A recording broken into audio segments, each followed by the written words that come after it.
Hi, everyone. Welcome to our first ever Inside the Protocol.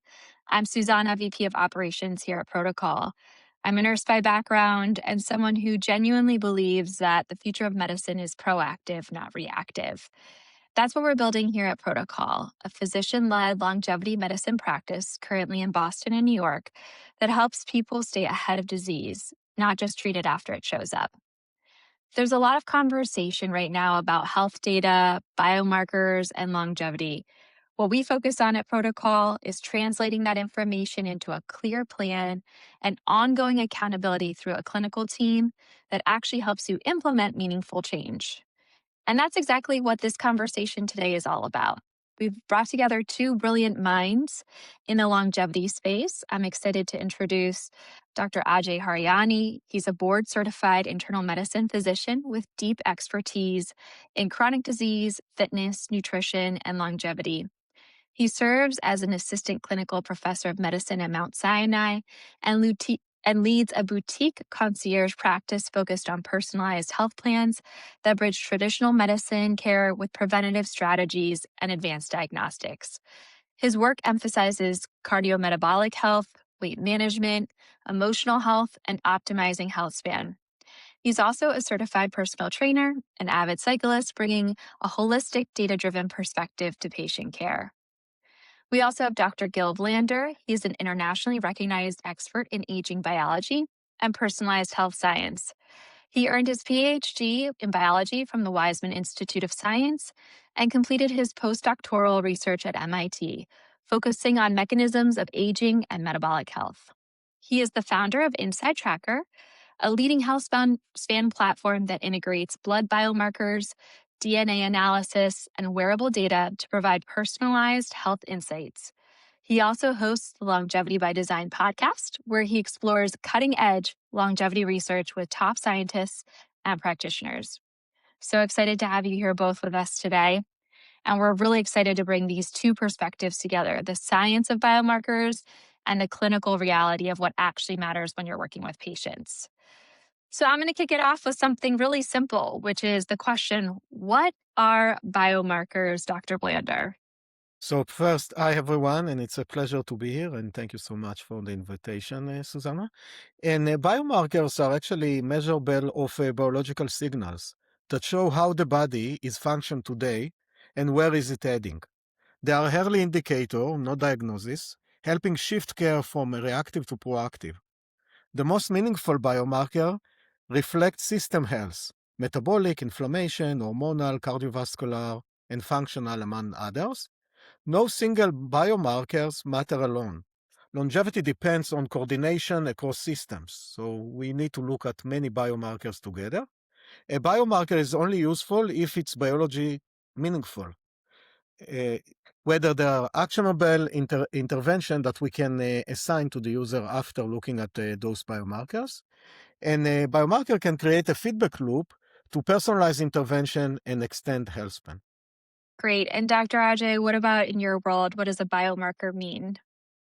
Well, first of all, thank you so much for having me on. I'm very excited to be here and excited to be in the presence of such expertise as Gil. And we're going to have a really fun conversation today. My approach to biomarkers is rooted in a lot of the same philosophies. I think one of the things that I like to highlight up front with my patients is that we tend to focus on biomarkers as kind of blood work and blood diagnostics, but I like to kind of expand that, to think about biomarkers as just data points that tell us something about what's happening inside of your body. So blood work is certainly a large component of that and something we're going to talk a lot about today. But I also think about vital signs data. I think about your wearables data, your heart rate data, and also your symptom data, right? So for me, sometimes asking a patient how refreshed they feel after a night of sleep is much more powerful than a lot of different biomarkers that I can put together on the kind of objective data side. So I like to think about subjective data also being a potential biomarker to tell us what's happening inside of you. And a couple other things I think to highlight here. One is that, biomarkers are relative to a given patient. We definitely have some sense of, normal and abnormal. And I'm sure many of the patients watching have seen kind of the wide range that they get reported back on their Quest or LabCorp values. But that we're often looking at that in the context of a risk of a given patient. So what might be borderline for somebody, might be acceptable for somebody else, might be kind of a red flag area for another patient. And then the last thing I mentioned is, I think about biomarkers in two categories. One category is a diagnostic category, which is something wrong? What direction are we heading? Kind of risk stratification and understanding what's happening for somebody. And then the other category is to monitor effectiveness of a strategy. So if we've implemented an exercise routine or we've started a medication, biomarkers are a core part of kind of monitoring and keeping an eye on how things are moving and whether or not that intervention is actually working. And so that's kind of my job on the clinical side, is to help people understand what these numbers are and how we can really use them in day-to-day practice to get them better. That's great and super helpful, frankly. I think a lot of people have a sense of what it means, but really understanding then how we apply it is what's critical. So we're going to do something fun. We're going to go through certain topics and just really have you all bounce off of each other around what are the top 1 to 2 biomarkers for each of the following indications. Of course, this is not entirely comprehensive, but we really wanted you to narrow the focus for us. Again, that's like what we like to do at protocols, keep the focus narrow so people know how to act accordingly. All right, so we're going to start with endurance and what biomarkers best reflect aerobic capacity and endurance physiology. Dr. Blander, I'll hand it back to you. Thank you so much. And I liked what Ajay said. Biomarkers are not only coming from Quest and LabCorp, so some of them are digital biomarkers. And the first one that I want to mention is VO2 max, but basically show your aerobic capacity. So, and it's not only important for endurance, actually. It's also important for someone that want to live to 100 or 120. In order to do that, you need to have as highest VO2 max as possible. And VO2 max is basically showing what is the capacity of your lung to absorb oxygen. And the next step there is you need to transfer this oxygen from your lung to your muscle and brain and other. And for that, you need hemoglobin, which is basically a molecule that capture this oxygen and carry it via the red blood cells to the target tissue. And so it's very important to see that your hemoglobin is the right value, but also it's important to know that you have enough reservoir of iron in order to build the hemoglobin later, because our red blood cells are recycled every 90 days. So I think that a mix of looking at VO2 max, hemoglobin, ferritin, and there are many, many other markers, but I don't want to confuse the audience.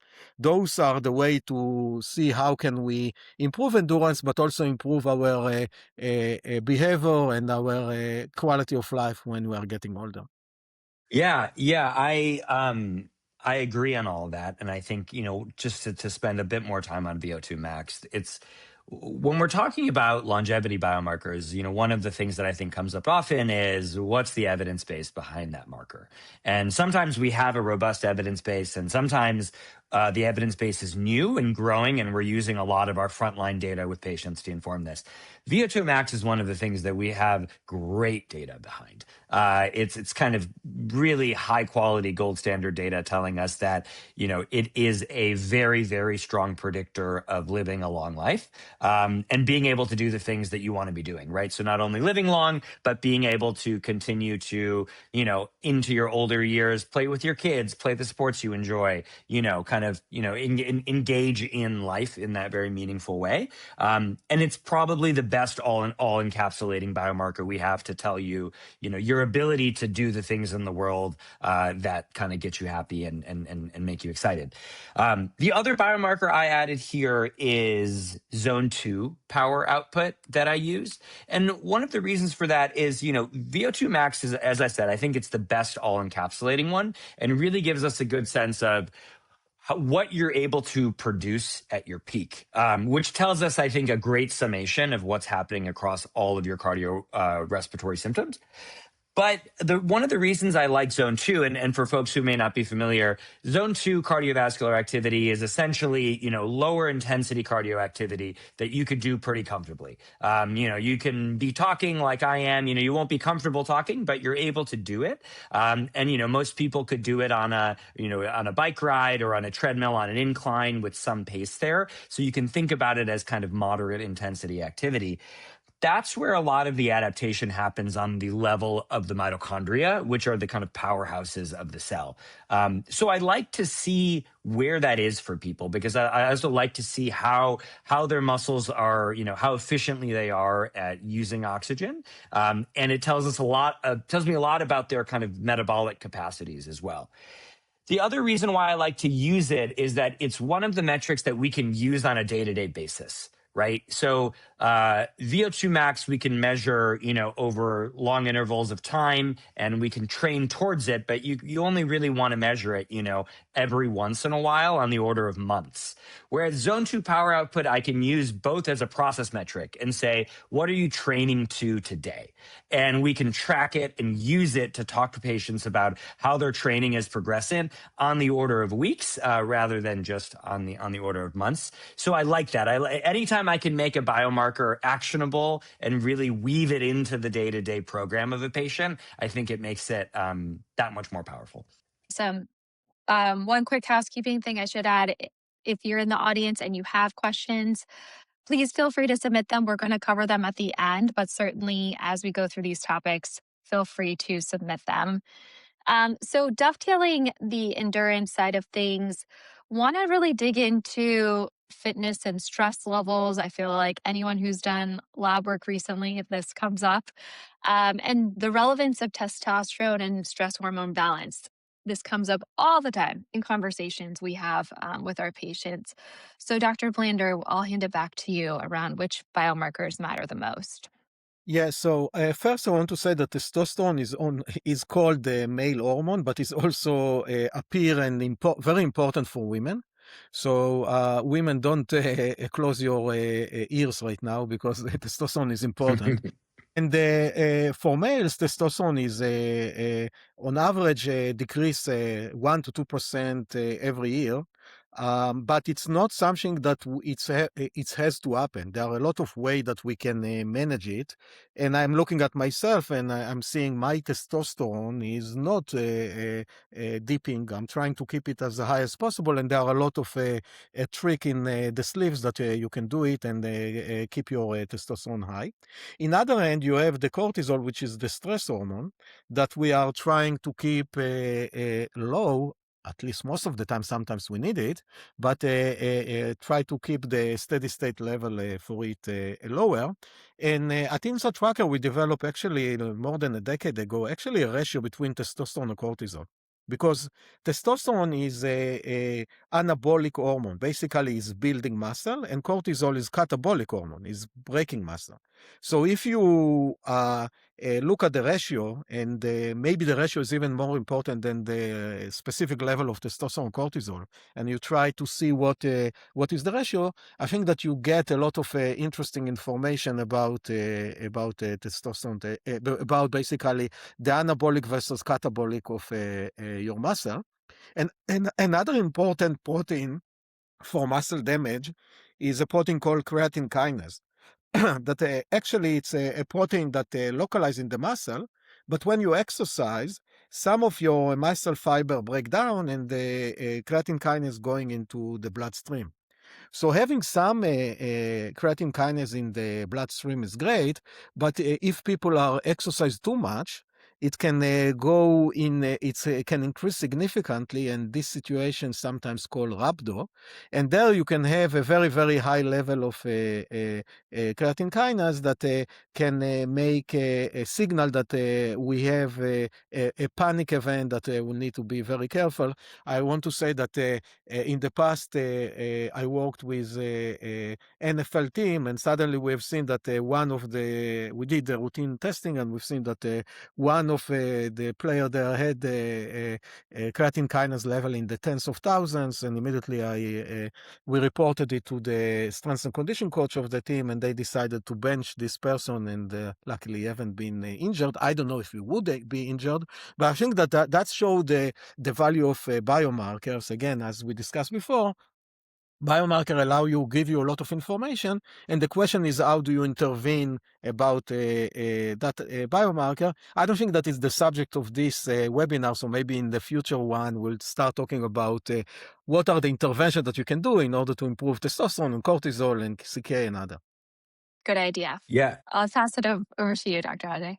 Yeah. The one thing that I love about this, anytime we're talking about hormones, we are really in this world of systems, right? And this is why something like a ratio really matters, because it's not quite about what's that number, how much do you have, but it's about an interaction between two very complex systems, and how do they interact in a way that creates how you feel, how you recover, how you train, and things like that. So another version of that, right? So Gil had mentioned the ratio between testosterone and cortisol.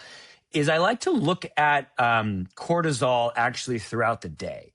So I like to get a sense of not just what is cortisol, because cortisol changes throughout the day. There are some biomarkers that do not change. If you check your LDL at 9 in the morning, at 9 p.m. at night, roughly with some standard error of the lab, it'll be about the same. But cortisol is one of these hormones that is highest in the morning when you wake up, kind of unsurprising, right? A lot of people think of cortisol as kind of a up hormone when they're stressed. So it rises slowly in the morning when they wake up, and then it goes down to its lowest later in the day. And the difference is actually quite large.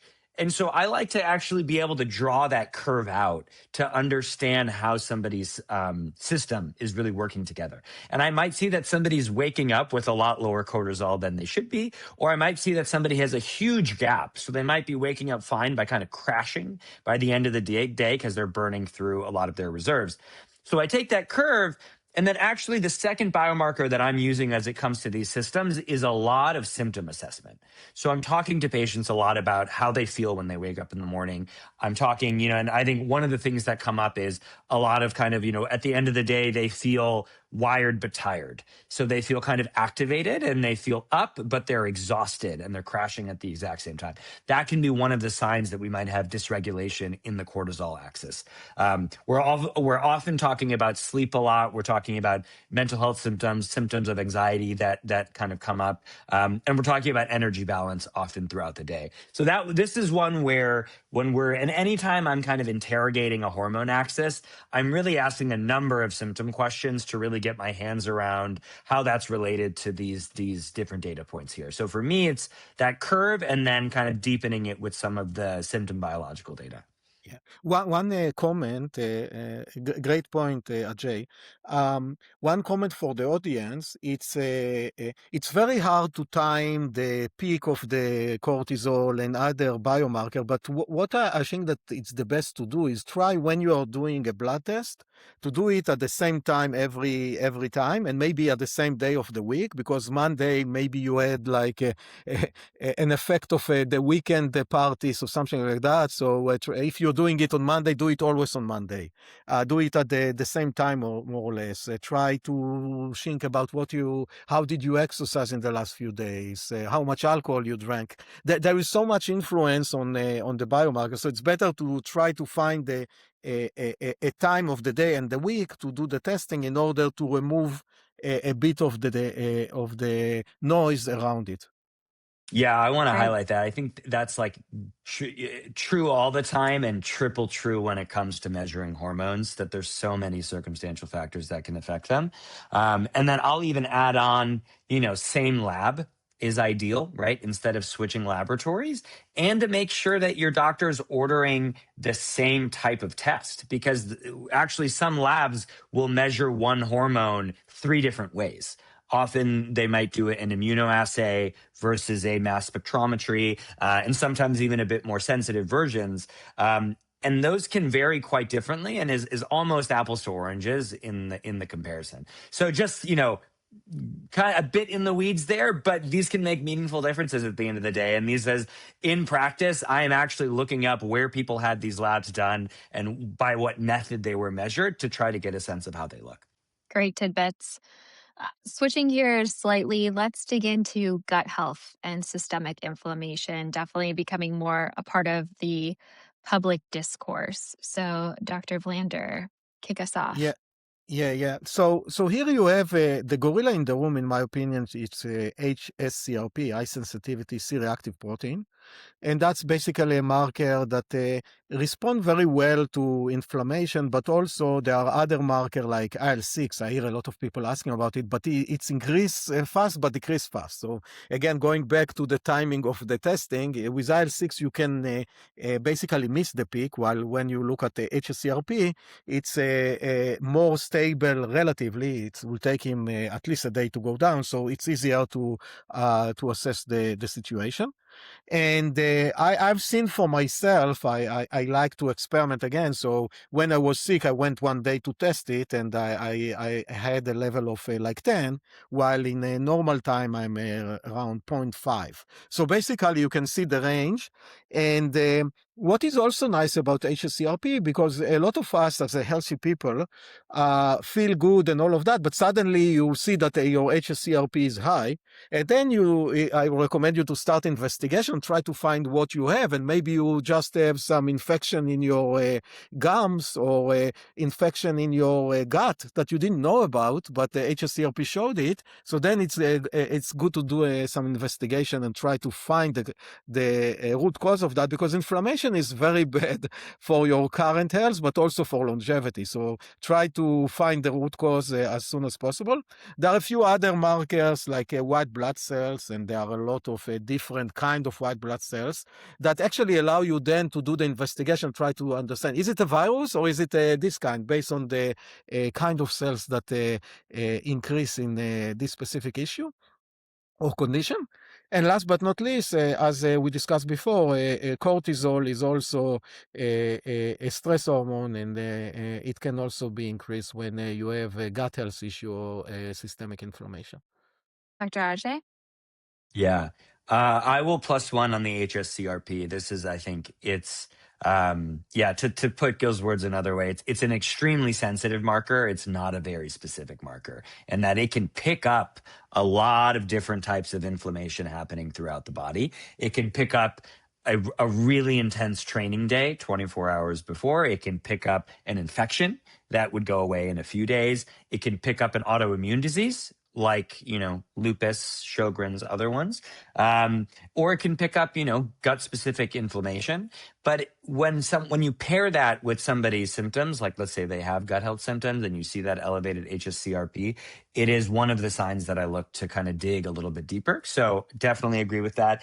And then the next kind of category is I like to think about stool testing for patients who have gut health issues. So I will often use a biomarker called fecal calprotectin, it's kind of like the CRP of the gut. It's an inflammatory marker that's in the gut that can give you some information about what's actually happening inside of the bowels, right? So if you think about it, your gut is it's actually walled off in many ways from the rest of your body, intentionally so that the food you eat, right, does not only interacts through very specific enzymes and gets absorbed into your bloodstream. So often, we need to actually be able to see what's happening inside the bowels. And that's why I use that kind of fecal calprotectin. As like a bit of a up and coming pick, I think for me is gut microbiome testing. I think we're early in this, and we're early in our understanding of kind of making this into actionable data. And I do use it with some patients in understanding how the microbiome affects gut health and gut inflammation. And so I do use that sometimes, but I wouldn't say it's like my top one or two that I think is really driving a lot of my decision making today. Yeah. I want to follow up on the gut microbiome, and I completely agree with you, Ajay.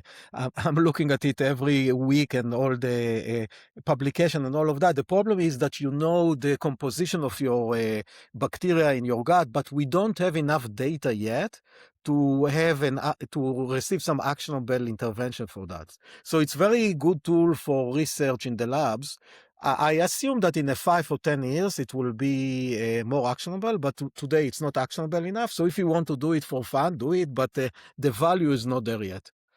Yeah, agreed. So switching gears slightly to some markers that have become very popular to understand, I'm going to talk about heart health and lipids. So certainly ApoB, LDL, all of these biomarkers are now very commonly talked about in the longevity space. Would love to hear how you think about this in cardiovascular risk. I'll kick it back to you, Gil. Yeah, so I think that that's a very interesting era in the heart health and lipid, because we used to believe that LDL, HDL, and total cholesterol is the story, but actually we have a lot of very good data that the level of ApoB is much more important than the level of those markers, and I think that that's what differentiated a bit between going to, let's say, a normal primary care physician or going to more like a longevity clinic, because the normal primary care physician, and again, they are not bad people, but they are working hard. They have a 15 minutes to meet every patient, and including sending the emails and the response and all of that, while a longevity clinician have more time, and they reading and understanding and spending time with the patient. And I spoke with a lot of primary care clinician, even for myself, just to test the water, and a lot of them even didn't know what is ApoB. And it's very sad, because that's a marker that well known, that it's maybe one of the best marker for cardiovascular health, and it's very important to maintain LDL for sure, but looking at ApoB is more important.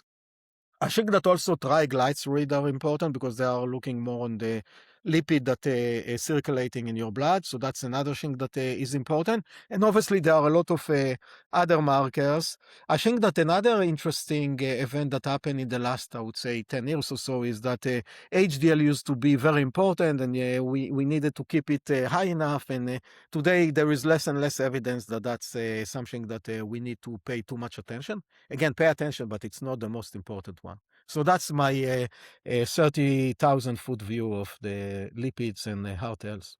Dr. Ajay?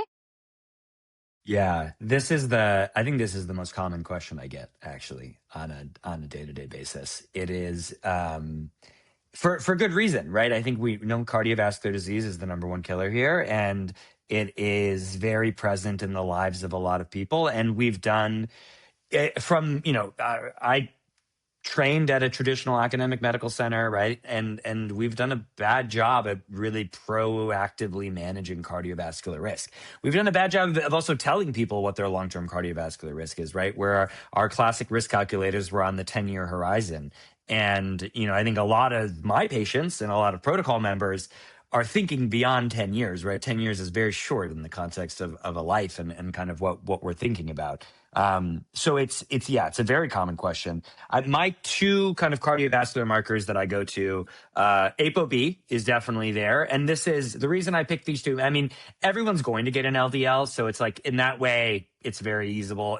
They're very cheap, very accessible. So is ApoB, covered by most insurance these days. I kind of order it without a problem most of the time. But ApoB and LDL to me kind of sit in one category. But between the two, ApoB I look to as the better one. And then the other category I want to look at is lipoprotein little a. And that is an independent cardiovascular risk factor.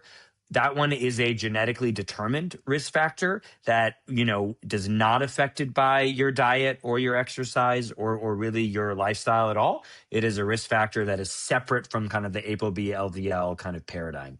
And so for me, ApoB and LP little a together, if I only had two cardiovascular risk markers to help me kind of make decisions on patients, that is really where I'm leaning. And I'm especially curious about that LP little a when patients are coming to me with a family history of heart disease, and that LDL is a little bit skeptically normal, right? It's a little too normal for how much their family history of cardiovascular disease is. And so we want to go looking for other drivers, other independent drivers of cardiovascular disease. We can dig into this a lot. There's not actually drugs that can directly target Lp(a) today. There's the PCSK9 inhibitors that can have some effect on them. There's some drugs in the pipeline. So a traditional doc might say, why are you checking it if you can't do anything about it? But it's the wrong frame for what we're trying to do here, because for me, somebody with an Lp(a) that's sky high, I'm treating the rest of their risk factors very differently, right? I'm making my LDL target lower. We're being more aggressive about their diabetes risk and metabolic health because we know that their overall cardiovascular risk is higher. So it's this notion as we don't have a drug to treat it, it's such a classic traditional mindset, as if the only thing we could ever do was give you one specific drug to treat that thing. But yeah, I call it out because that's one where a lot of my patients have gone similar to your experience, Gil, where they've been pretty quickly dismissed or laughed at or kind of scoffed at when they asked for that biomarker. But it's another place. We have a ton of evidence that these are great, useful biomarkers. And so I think over time, this one, we'll see these two get integrated into traditional primary care before some of the other ones we're talking about, I think in the next 10 to 15 years. But for the moment, yeah, these are kind of my top two workhorses. Yeah. One follow-up. I liked what you said, 15 years. That's how slow the healthcare system is moving. 15 years. Maybe we will have a ApoB and Lp(a) tested. Second is related to ApoB and LDL. There is no evidence that show that you cannot push it as low as possible. So everyone should think about it because if you look at the traditional medicine, the range is, let's say below 100 is good, but some are even saying below 130. I'm talking about LDL cholesterol, but it's better to be below 80 or below 70, and it's better to do it as early as possible because what are those marking? They are marking basically issue that you have in your blood vessels.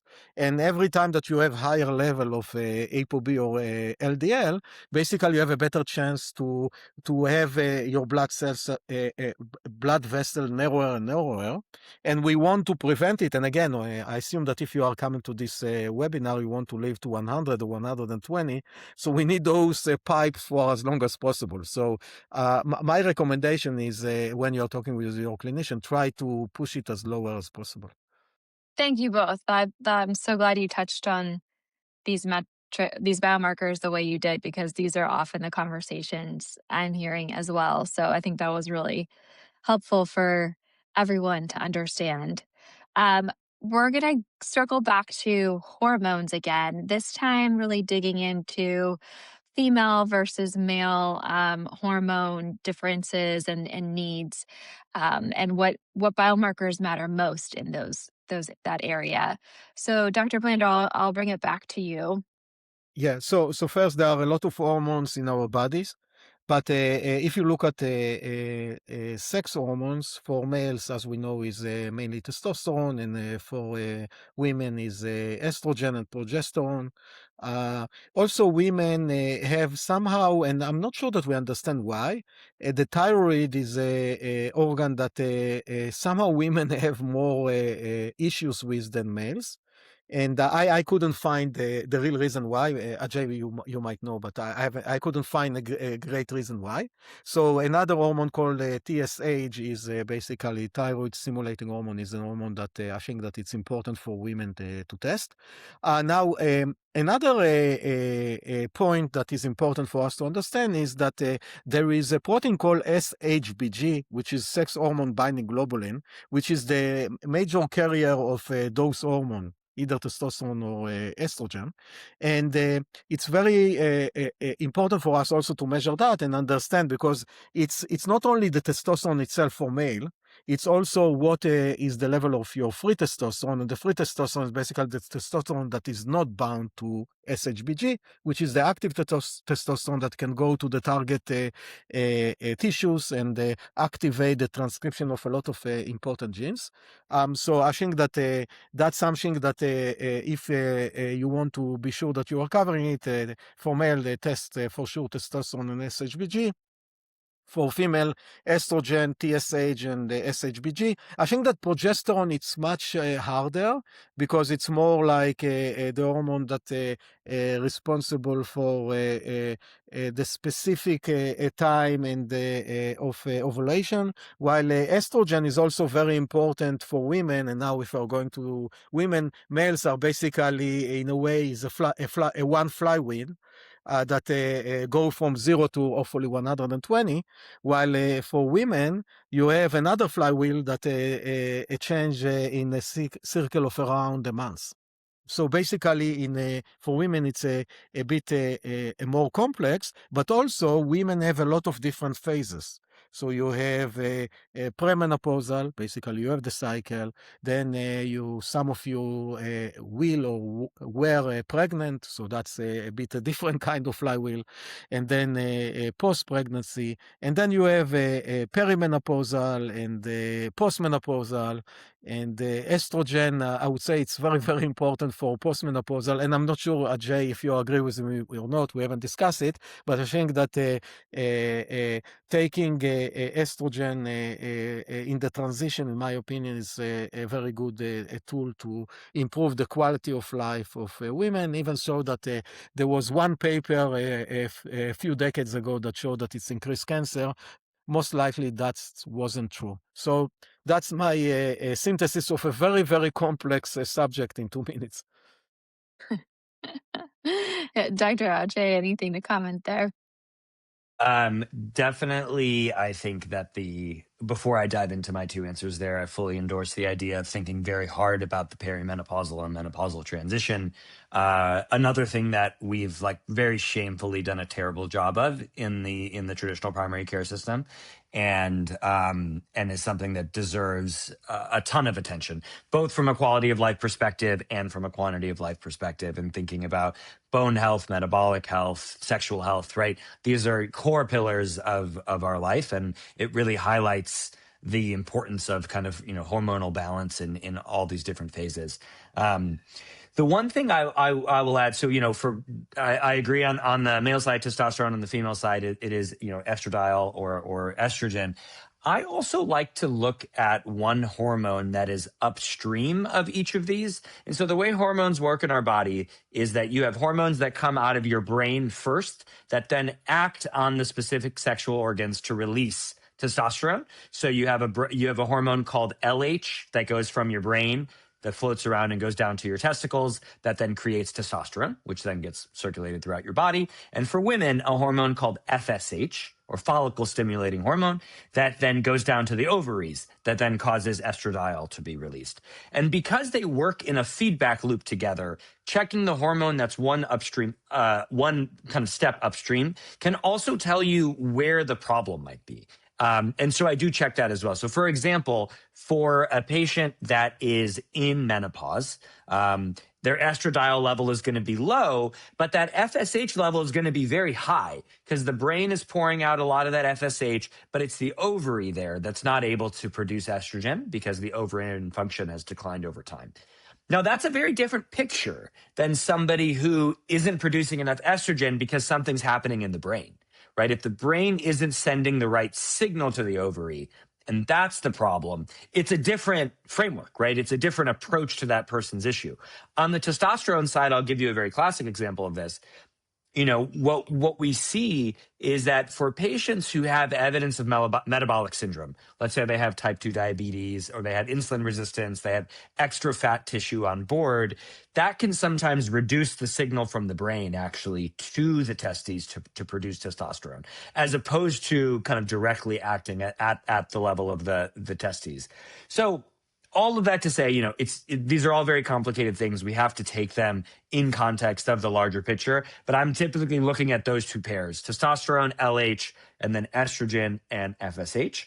And then just to highlight another point on timing here, because of the menstrual cycle, it is very important to be able to think about where you are in your cycle, where you're getting these measured. It's another one where I like to have usually a couple data points so I can understand kind of what the curve of the cycle looks like.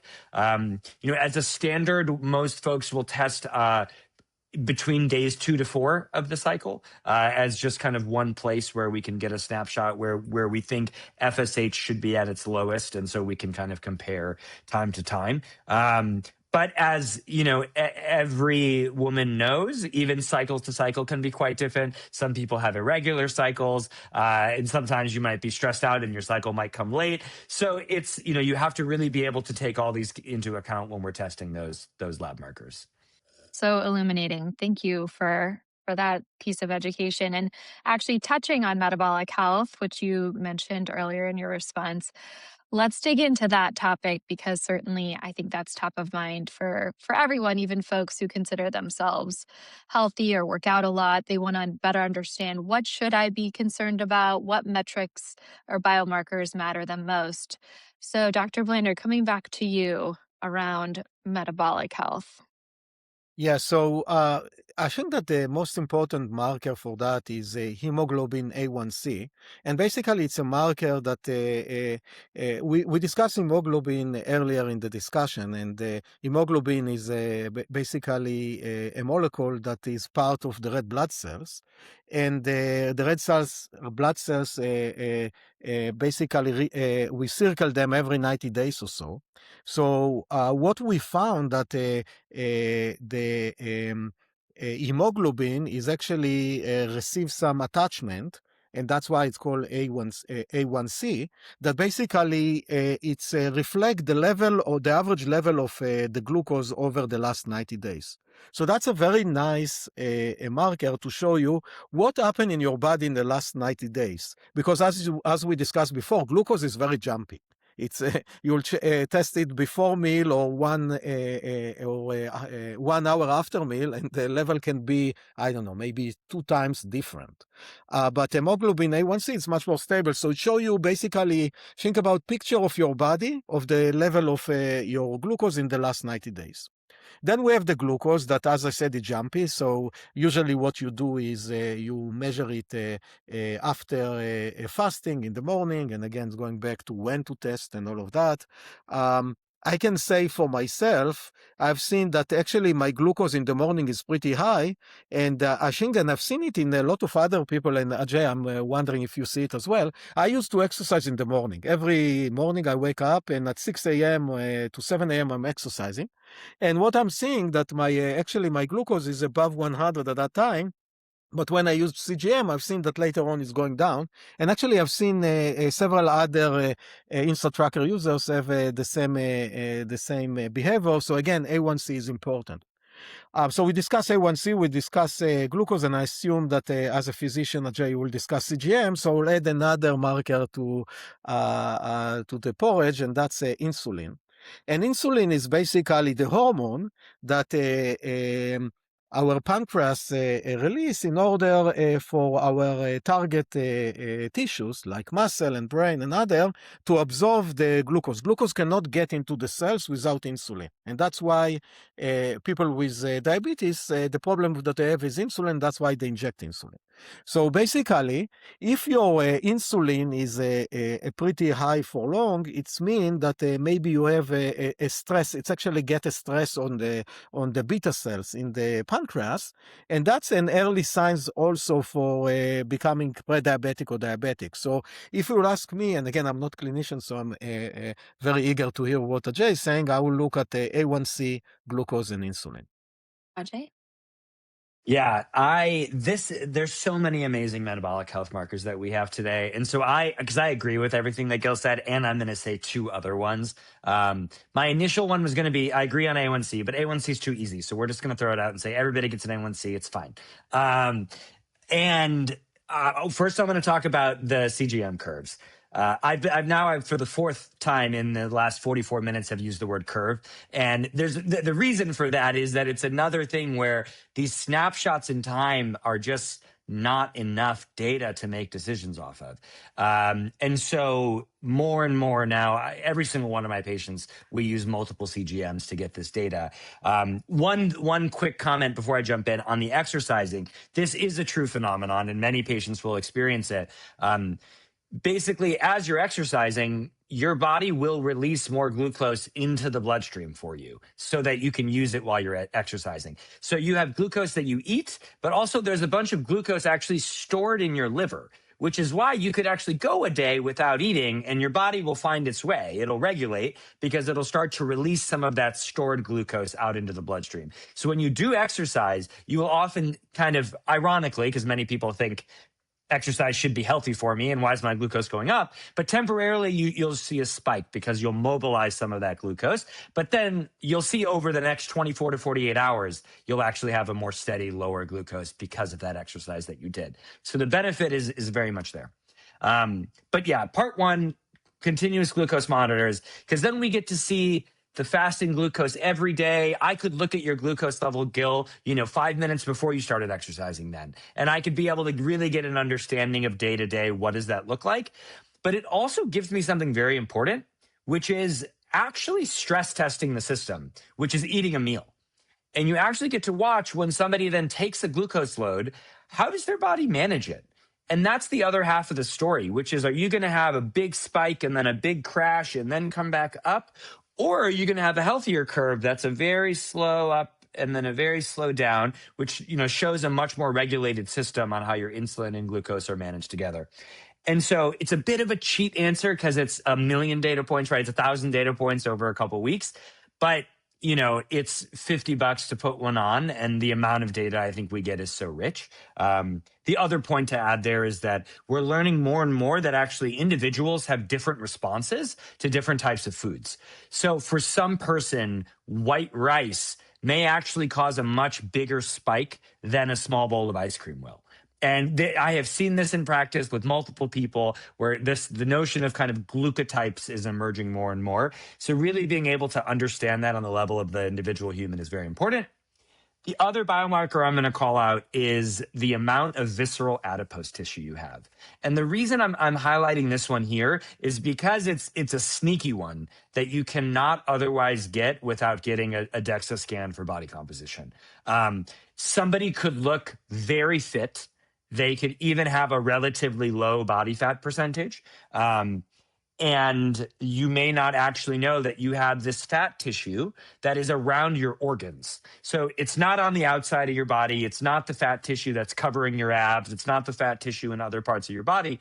It's actually on the inside, and you can only get it by shooting x-rays through your body like a DEXA scan does to understand what that is.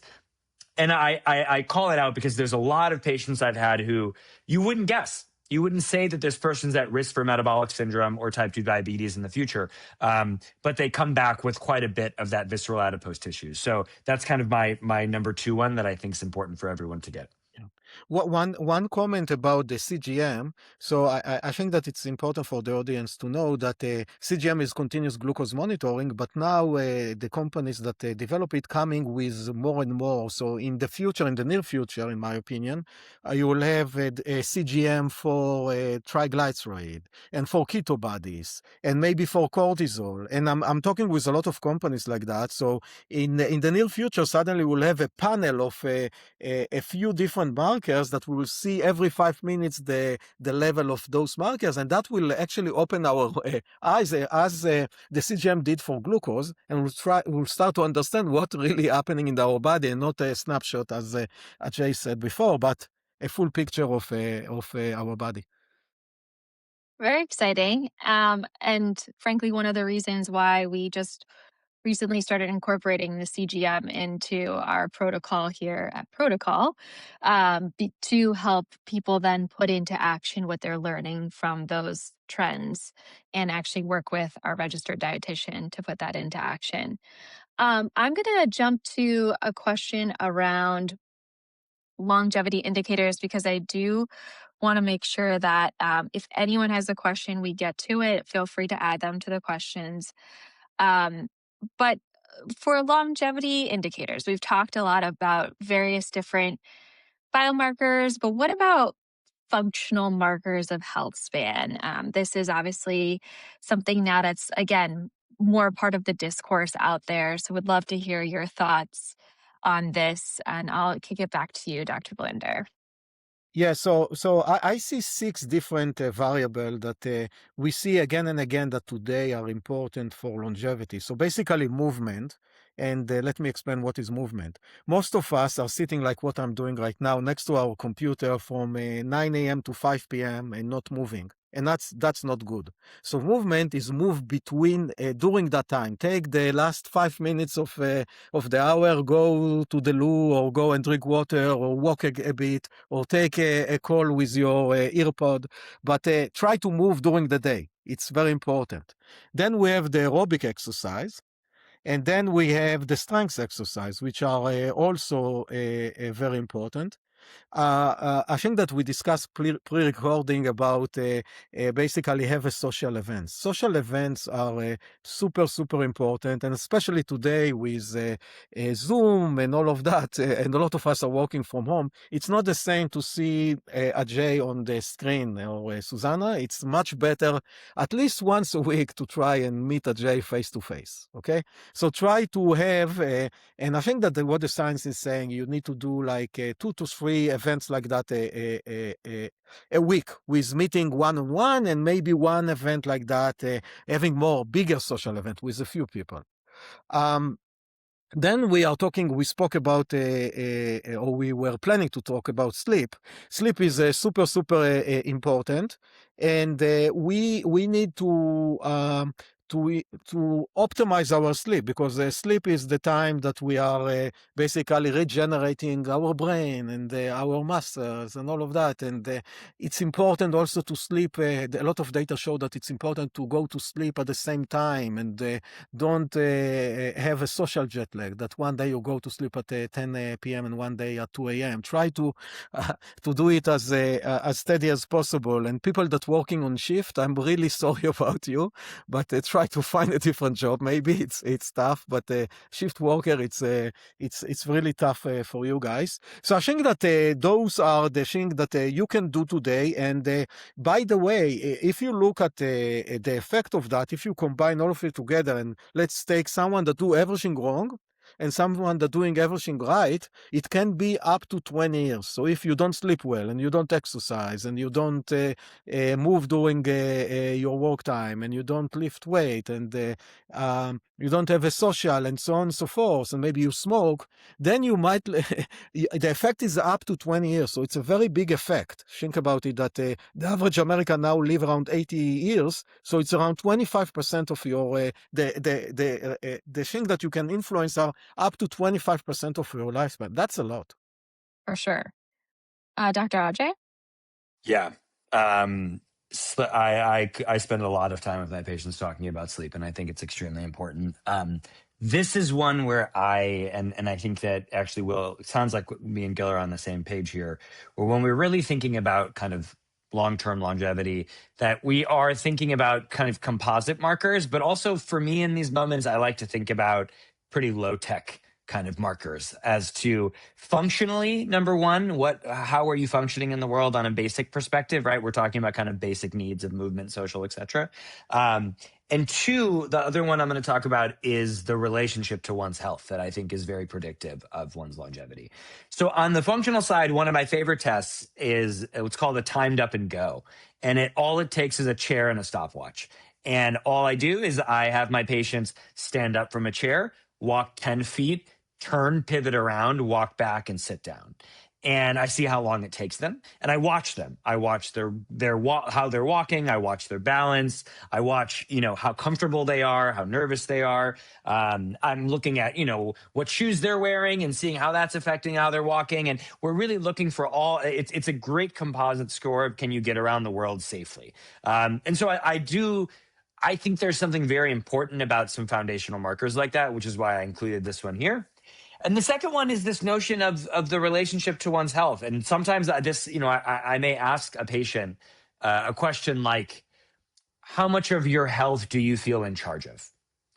And the answer to that question, I think, is extremely telling about how people will treat issues when they come up, how engaged they might be in an exercise regimen, right? And these are things that we can work on. I like to think a lot about this idea of process metrics, which is like, give me a little bit about what's happening in between every visit when I see you so that we can hopefully change it.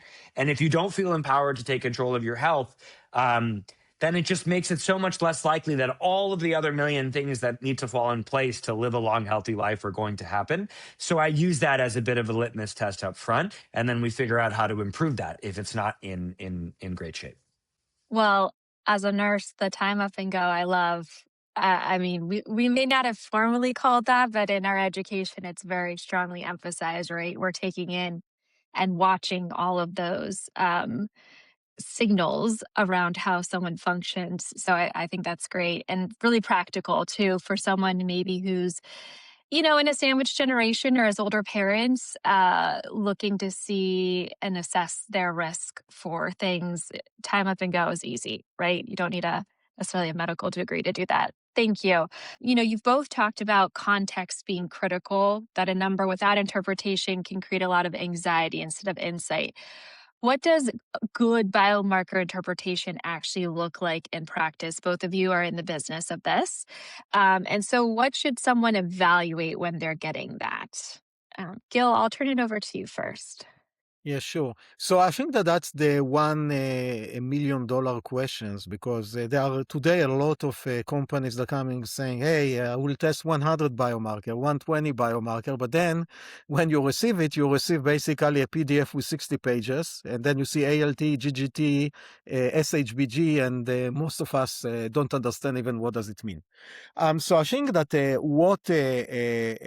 right way to do it is either to have a very sophisticated algorithm that can interpret it, and it's something that we build at InsideTracker, but still it's limited to what we build inside, or again, going to a place such as a protocol, and then you have a clinician that work with many patients, but is also have access to such an algorithm, and basically provide you the analysis. Okay, we looked at X amount of biomarkers.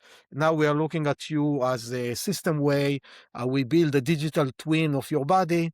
And then based on that, we will recommend you to do A, B, C, D, and then test again in, let's say, 6 to 12 months. And then let's see what happened, and see the feedback loop. And we are a very complex machine. So I assume that after a year, some will improve, but some other will break down. So we're trying to keep the machine all the time in the optimal, the best way that will keep. So I think that it's in my opinion, is a mix of a good algorithm and a good human. It's a clinician that have a lot of experience and also have a lot of time. And again, that's what differentiates a longevity clinic from a normal clinic, because the clinician is there and looking at you and providing to you a lot of value that in a normal clinic is more about treatment of disease, and here we are talking about prevention.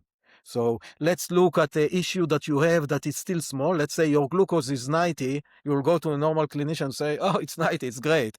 But maybe at a longevity clinic, say, oh, it's 90, but we've seen that last time it was 85 and the time before it was 80. So we see the trend. Let's treat it now before you will become pre-diabetic. Dr. Ajay, any final thoughts on that? Yeah, I'll keep it quick on this. I'll give you 2 tips for how to assess whether you're in kind of a good, whether it's a doctor-patient relationship or a company-patient relationship on kind of interpreting biomarkers. Number 1 is look for some degree of uncertainty in their interpretation. If anybody is telling you something definitive, don't trust them. Because it's almost never true. Anyone who's claiming to be an expert and selling you a binary view of how a biomarker applies to you, that this is definitely the right choice or not the right choice, and not able to communicate any aspect of trade-offs and some uncertainty in there. Obviously, somebody who throws up their head and says, I don't know, that's not quite useful, but there has to be some degree of that uncertainty. I think people willing to say some degree of that is very important here because of the amount of noise that's out there. And number 2, for me, and this is, I'm a clinician, and I find that it's very useful to be able to use these numbers and hold them together in a relationship together. It's very, very hard for doctors can't even be their own doctor for the most part. It's too hard. You actually can't, it gets very complicated to be able to look at a number, assess your own risk. You have to be able to have it in the context of a relationship with somebody. It helps so much in the ability to cut signal from noise, but also just emotionally understand that moment for you. So those are my 2 tips. Thank you both. Thank you again. Huge thanks, Dr. Haryani, Dr. Blander, for your perspective and your expertise. Certainly, as you both touched on, there is no shortage of data available today. The real challenge is knowing what to actually do with it, which is why, again, we started conversations like these at Inside the Protocol so we can keep bringing voices together. Just a quick plug, if you or your family member are curious about their own health, we've launched what's called the Longevity Audit at Protocol to actually give you a snapshot and an understanding of where you are today. And when we send out the email for registrants, we'll include a promo code Biomarkers for $50 off that longevity audit. Again, thanks for spending time with us today, and we hope to see you all at the next Inside the Protocol.